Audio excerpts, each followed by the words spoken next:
Don't forget to check me out over on Instagram at GeekdomBigD, where I post not just Dragon Ball stuff, but a lot more than that. And I think you'll have a good time on that page. Instagram.com/GeekdomBigD.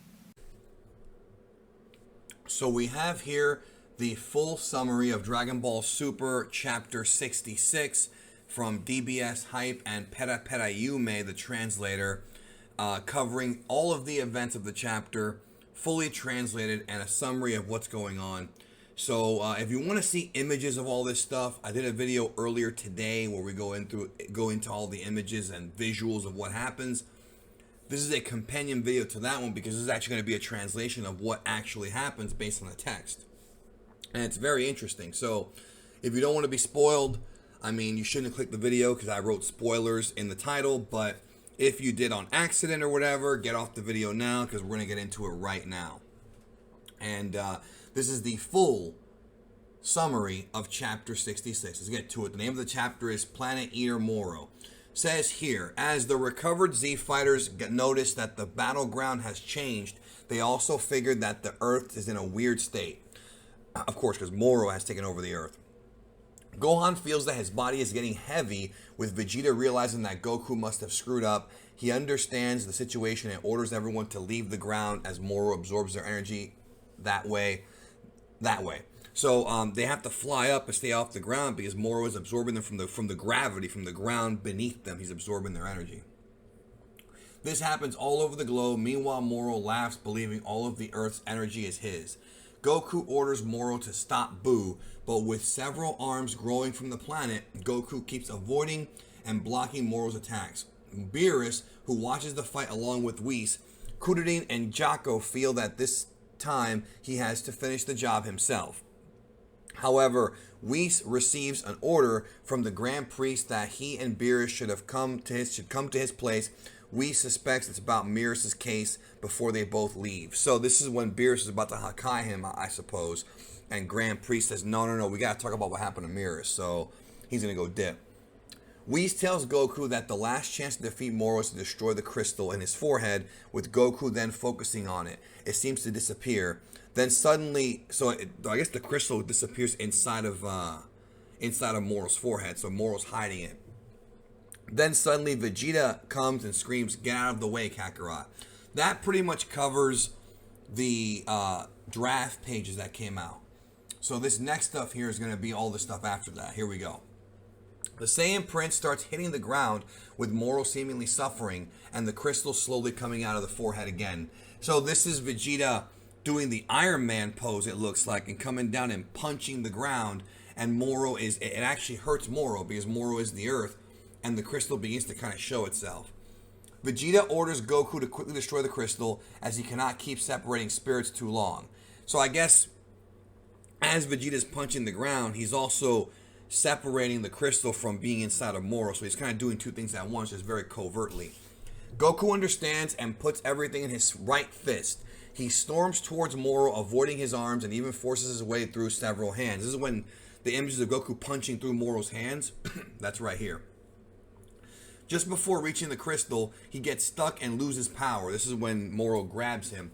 Vegeta admits that he reaches his limit as Moro's energy absorption exceeds his ability of tearing off spirits. So that means that Vegeta's getting tired and can't really keep up with Moro's absorption. Goku gets frustrated as he cannot do what Beerus could and that his God power isn't enough yet. Jaco realizes that God power, divine power, and it clicks. He tells Krillin that he leaves him alone for a moment and flies away. So Jaco's going to leave. Meanwhile, Goku, hanging in Moro's hands, even transforms back into his normal state as Moro absorbs his energy. So this is when Goku goes back into base form because he's losing. He's losing the battle. Vegeta gets frustrated and notices that Piccolo, Gohan, Yamcha, Tien, and Chaozu arrive. Piccolo asks him if he can do the opposite of Force Spirit Fission. With Vegeta being surprised, Piccolo asks more clearly if Vegeta can collect their ki and send it to Goku. So this is when it's like Vegeta wanting to create his own version of like a Genki Dama, but it's not really what it is. What it is that Vegeta, and this is why earlier I said I wasn't sure if it actually was a Genki Dama in my previous video, because it's not really that, but there are similar properties to this. What's happening is Piccolo wants Vegeta to absorb their energy and collect it into one big sort of energy ball and then give it to Goku to regenerate him. So it's similar to what they did. There are similarities to the Buu arc here where Goku used the Super Genki Dama against Kid Buu, but instead, and then Goku had his energy revitalized by the dragon, the wish, but instead Vegeta wants to just give Goku the energy from all his friends to kind of revitalize Goku, kind of like what they did to Super Saiyan 4 Goku and what they did in the Broly movie. Very similar. Going to give Goku energy to kind of, get him out of this state. Says here, Vegeta confirms I can. It's the same principle. Vegeta agrees to the plan and collects all the energy of the Dragon team. Then Piccolo telepathically contacts Dende asking if he can collect and send the key of the people at the lookout to down to earth. Everyone agrees. Goten and Trunks could hear Piccolo's voice as well and also send their energy. The energy arrives and Frieza and Vegeta forms it to a ball. This is that Genki Dama looking thing. It's similar, but it's not the same thing. He also adds his own key to it and fires it to Goku, who gets powered up and fights his way through Moro's arms. Once again, but again he gets stuck. So it's not quite enough. And also can't transform further than Super Saiyan Blue. So he can't do Ultra Instinct. I guess he needs more energy for that. At the lookout, the tired Dende apologizes that his divine power is still too immature. Because Dende does have God Ki, but not as much as some of the other fighters would. Bulma wonders if Dende means that normal Ki isn't enough here.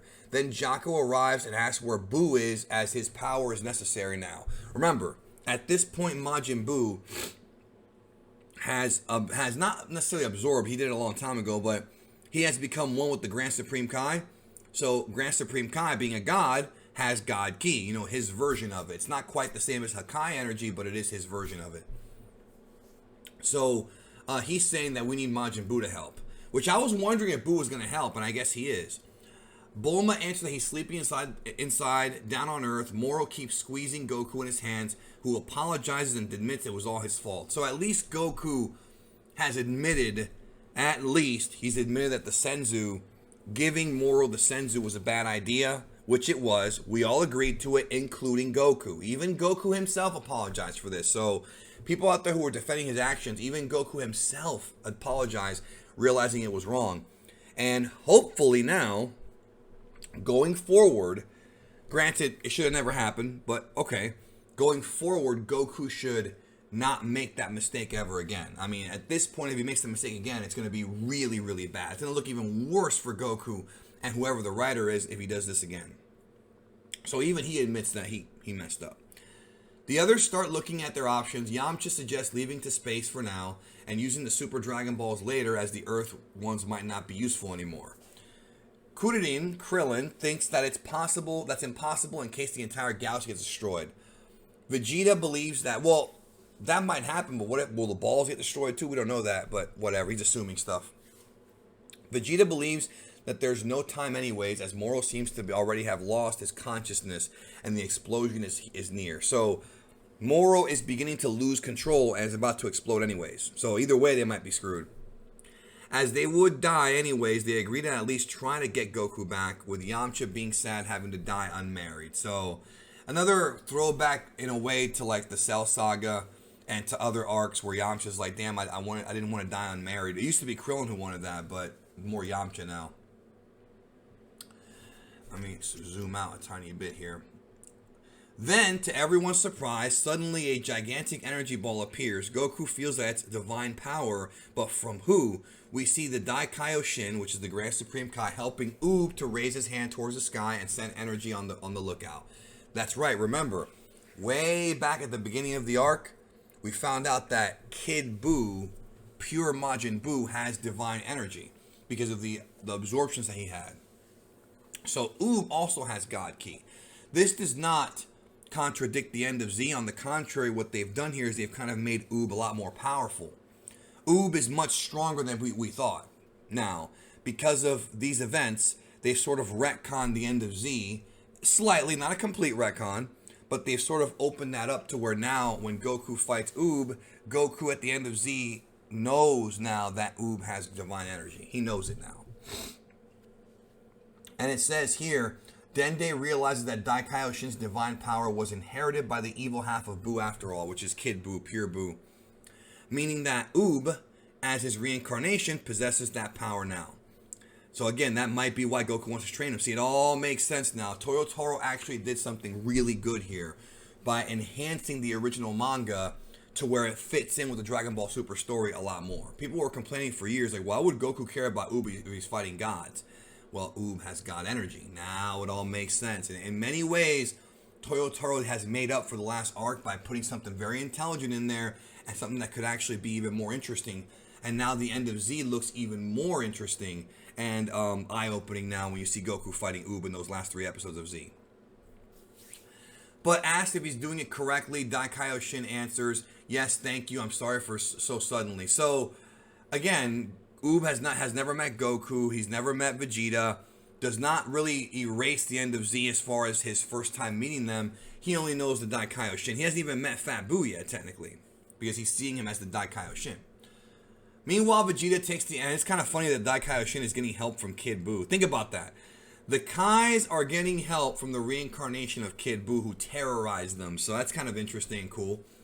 Meanwhile, Vegeta takes the energy ball and, not knowing where it's from, fires it at Goku, ordering him to get back to Ultra Instinct. Goku takes it and returns back to his silver-haired form. Seemingly, he creates a gigantic body out of ki to reach Moro's size and pushes him down. So this is like Goku's new ability here, where he can increase his body size, but it's not like he's doing it like what the Yardras teach or what Piccolo does.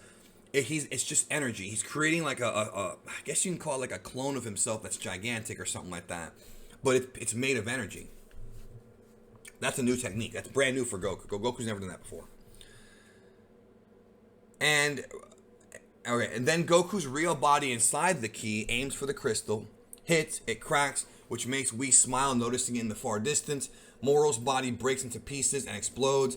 Buried under stones, everyone gets up again, wondering if it was enough. Piccolo points towards the crater with Goku standing there alone, who smiles and gives a thumbs up, suggesting they won. So the battle is over. We have one more manga chapter left in this arc, which is probably going to be covering the Beerus, Whis, Mirrorus Grand Prix story and kind of cleaning up what happened after Moro. Maybe we're going to see Buu go back to being regular Buu and not Grand Supreme Kai.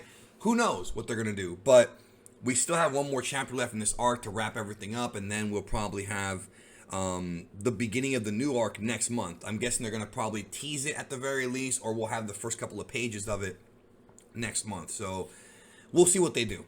But that is the end of the end of the Moro arc. I mean, I don't want to say it's the end because we still have that one last part left. But that to me is the grand finale of this battle, and I, for one, really, really liked it. I'm surprised. I was not expecting it to be this good, but everybody did their part. Vegeta helped out big time.